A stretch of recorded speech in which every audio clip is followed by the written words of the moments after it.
धन, धन से खुशियाँ, आनंद, संसाधन सब कुछ मिल सकता है, परंतु वही धन बन सकता है हमारे अभिमान का कारण।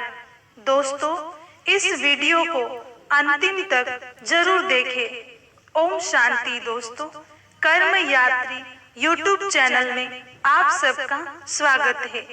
हमारे जीवन में धन का होना खुशी की बात है, जिससे हमारी हर एक इच्छा पूरी हो सकती है, परंतु ज्यादा धन भी बन सकता है हमारे लिए अभिमान का कारण। चलिए एक कहानी के माध्यम से इस विषय को समझते हैं। कुछ समय पहले की बात है। एक बहुत धनी आदमी था।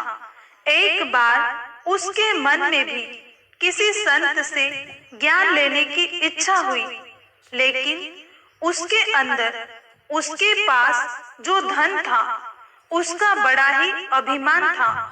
एक दिन वो संत के पास गया तो वो सच्चे संत तुरंत समझ गए कि इसके मन में धन का बेहद अहंकार है, लेकिन ये बात उन्होंने अपने मन में ही रहने दी। सेठ ने उन संत से ज्ञान मंत्र लिया और बोला, महाराज, मेरे पास बहुत धन है, किसी चीज की कमी हो तो बोलना, मेरे योग्य कोई सेवा हो तो जरूर बताना। संत उसकी इस बात के पीछे छिपे अहंकार को समझ गए और उन्होंने उसी पल उसका अहंकार दूर करने की सोची। वे कुछ देर सोचते रहे, फिर उन्होंने कहा, और तो मुझे कोई परेशानी नहीं है, पर मुझे मेरे कपड़ों को सिलने के लिए सुई की अक्सर जरूरत पड़ जाती है।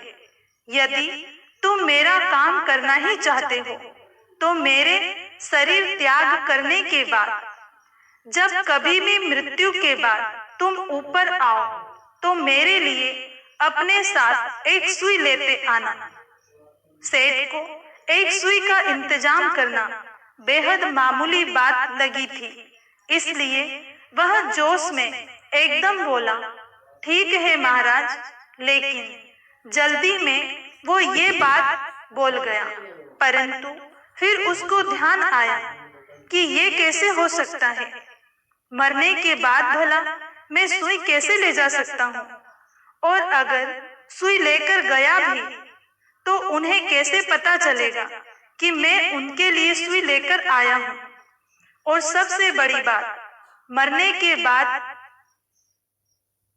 तो वो सुई वहीं रह जाएगी। इस बात के ध्यान में आते ही संत की बात का सही मतलब सेठ की समझ में भली भांति आ गया कि किसी के मरने के बाद ना तो हम किसी को कुछ दे सकते हैं और ना ही कुछ ले जा सकते हैं।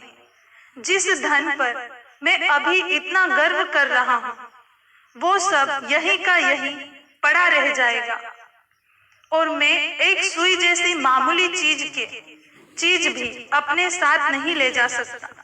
तब उसका सारा अभिमान चूर चूर हो गया और वो क्षमा याचना मांगता हुआ संत के चरणों में गिर गया। इस कहानी से हमें ये सीख मिलती है कि हमारे पास जो कुछ भी है, धन दौलत, गाड़ी बंगला, रंग रूप, तो किसी भी चीज का अभिमान नहीं करना चाहिए, क्योंकि इस धरा का सब यही धरा रह जाएगा।